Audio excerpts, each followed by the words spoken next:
जवाब देने भारतीय जनता पार्टी के नेता क्यों सामने खड़े हो जाते हैं? नोटिस ईडी ने भेजा, जिसको भेजा उन्होंने जवाब ईडी को भेजा, ईडी का जवाब नहीं आया। भारतीय जनता पार्टी के प्रवक्ता आकर के जवाब दे रहे हैं कि मुख्यमंत्री कह रहे हैं कि मुख्यमंत्री के रूप में हमें बुलाया या राष्ट्रीय संयोजक के रूप में बुलाया, सस्पेक्ट के रूप में बुलाया या गवाह के रूप में बुलाया। भारतीय जनता पार्टी तय कर रही है कि गागर और सागर के रूप में बुलाया है।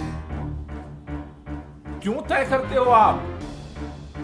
अगर स्वतंत्र एजेंसी है तो स्वतंत्र एजेंसी को अपना काम करने दो। आपको दर्द क्यों होने लगता है? आप इतने बेचैन क्यों हो जाते हो?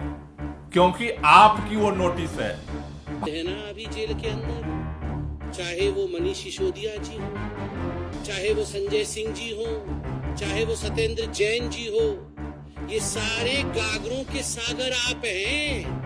तो करप्शन के सागर के हैसियत से बुलाया गया है। आप जो जानना चाहते हैं कि किस हैसियत से आपको बुलाया गया।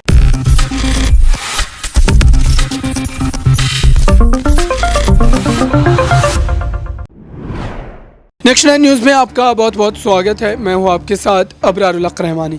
मेरे खास प्रोग्राम मुद्दा आज का में चर्चा करेंगे हम ईडी सीबीआई के उन तमाम छापेमारी को लेकर के, उन तमाम कार्रवाइयों को लेकर के, जिसके बाद ये माना जा रहा है कि विपक्ष एक बार फिर से जो है इस पूरे मुद्दे को लेकर के केंद्र सरकार के ख़िलाफ़, भारतीय जनता पार्टी के ख़िलाफ़ मोर्चा खोलते हुए नज़र आ सकते हैं। और दरअसल ये एक तरीके से कहा जा रहा है कि तमाम जो लगभग बड़े नेताओं की अगर हम बात करें तो उनके खिलाफ कहीं ना कहीं ईडी ने या सीबीआई ने इस तरीके की कार्रवाई 14 के बाद से जो है कोई ना कोई मामले में ज़रूर किया है। चाहे वो राजस्थान का मामला हो, चाहे वो आम आदमी पार्टी के ख़िलाफ़ का मामला हो, लगातार इस पूरे मुद्दे पर जो है कहीं ना कहीं ईडी और सीबीआई की जो मजबूत भूमिका है वो हमें देखने को मिल ही रही है। लेकिन भारतीय जनता पार्टी इसको लेकर के अलग तरीके से जो है पेश कर रही है इस पूरे मामले को, और ये कह रही है कि दरअसल इस समय जो है इस पूरे मामले पर साफ तौर पर ये माना जा रहा है कि स्थिति जिस ढंग से लगातार बिगड़ती नज़र आ रही है और विपक्ष एक जो है सिरे में एक जो है खाने में आ सकता है और क्या इस पूरे मामले पर केंद्र की सरकार के ख़िलाफ़ बिगुल फूंक सकता है, ये देखने वाली बात होगी। लेकिन उससे पहले हम आपको इस पूरे मामले पर एक रिपोर्ट दिखाते हैं और इस रिपोर्ट के माध्यम से कई सारी बातें स्पष्ट भी होती नजर आएंगी। कह रहे हैं कि मुख्यमंत्री के रूप में हमें बुलाया या राष्ट्रीय संयोजक के रूप में बुलाया, सस्पेक्ट के रूप में बुलाया या गवाह के रूप में बुलाया। भारतीय जनता पार्टी तय कर रही है कि गागर और सागर के रूप में बुलाया है। क्यों तय करते हो आप? अगर स्वतंत्र एजेंसी है तो स्वतंत्र एजेंसी को अपना काम करने दो। आपको दर्द क्यों होने लगता है? आप इतने बेचैन क्यों हो जाते हो? क्योंकि आपकी वो नोटिस है। Bharatiya Janata party notice dictate करके लिखवाती है और जब उस पर सवाल उठता है तो ईडी कुछ गड़बड़ जवाब ना दे, इसलिए उससे पहले भारतीय जनता पार्टी का प्रवक्ता जवाब दे देने आ जाता है। मैं अभी सुन रहा था, कल भारतीय जनता पार्टी के नेता कह रहे थे ये तो एक कानूनी प्रक्रिया है, एजेंसी अपनी काम कर रही है, इसमें हाय तौबा क्यों है? इसका राजनीति वेंडेटा से कुछ लेना देना नहीं है। अभी प्रेस कॉन्फ्रेंस में मैंने सुना उनको चिंता हो रही है, वो भी ये तय करना चाहते हैं इस देश के अंदर कि कौन पार्टी किससे गठबंधन करेगी। अभी भाजपा के नेता के प्रेस कॉन्फ्रेंस में भी दर्द दिख रहा है कि गठबंधन हो रहा है देश के अंदर, उन पार्टियों के अंदर हो रहा है जो एक दूसरे पे सवाल उठाते थे। गठबंधन का ही तो डर है जो सारा आप अभियान चला रहे हो, सारा षड्यंत्र कर रहे हो, छुपाते छुपाते भी वो डर अभी भाजपा के प्रवक्ता के जुबान पे आ गया। यह आम आदमी पार्टी उन पार्टियों से क्यों गठबंधन कर रही है जिन पार्टियों पे सवाल उठाती थी। अब भाजपा ये भी तय करेगी नोटिस का जवाब कौन देगा, कैसा जवाब देगा।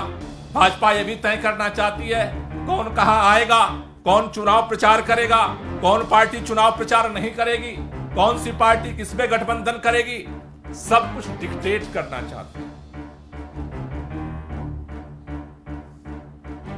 इससे यह स्पष्ट हो रहा है कि भारतीय जनता पार्टी ने सोची समझी रणनीति के तहत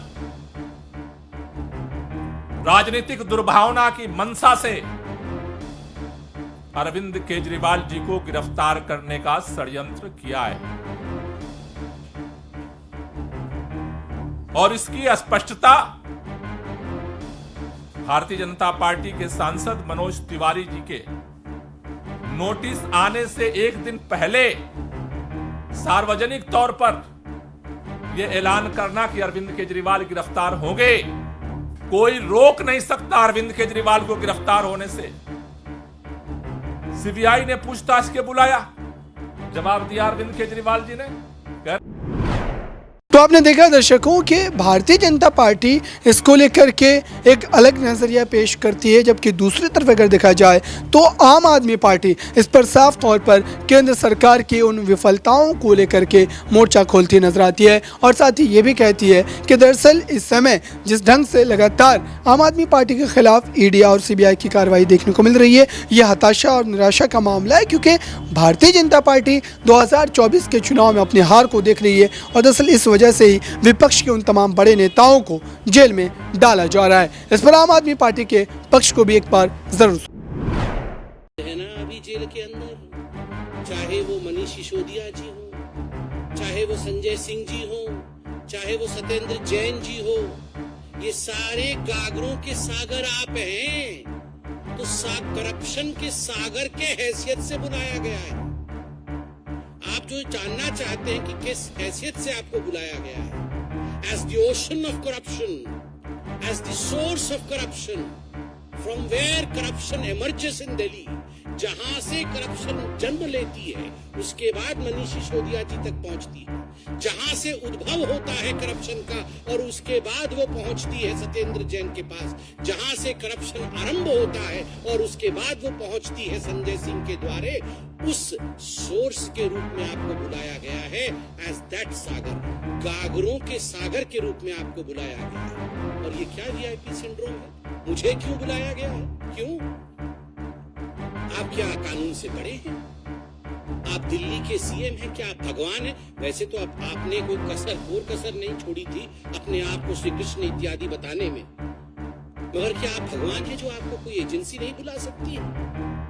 और तो और मैं आज आपसे सवाल पूछना चाहता हूं, ये जो आपके डायलॉग्स होते थे ना, प्रेस कॉन्फ्रेंस वाले डायलॉग, डबल एक्सेल शर्ट पहन करके आप जो प्रेस, तो आपने सुना दर्शकों, हम जिस मुद्दे की चर्चा कर रहे हैं और जिसको लेकर के लगातार हम आप तक अपडेट पहुंचा रहे हैं, दरअसल ये मामला 2024 चुनाव तक जाने वाला है, क्योंकि इसके इर्द गिर्द ही राजनीति होने वाली है। लगातार इसको लेकर के विपक्ष के तमाम बड़े चेहरों ने भी अपने बयान को देना शुरू कर दिया है। फिलहाल इस खास रिपोर्ट में बस इतना ही। जुड़े रहें बड़ी खबरों के लिए नेक्शन न्यूज़ के साथ।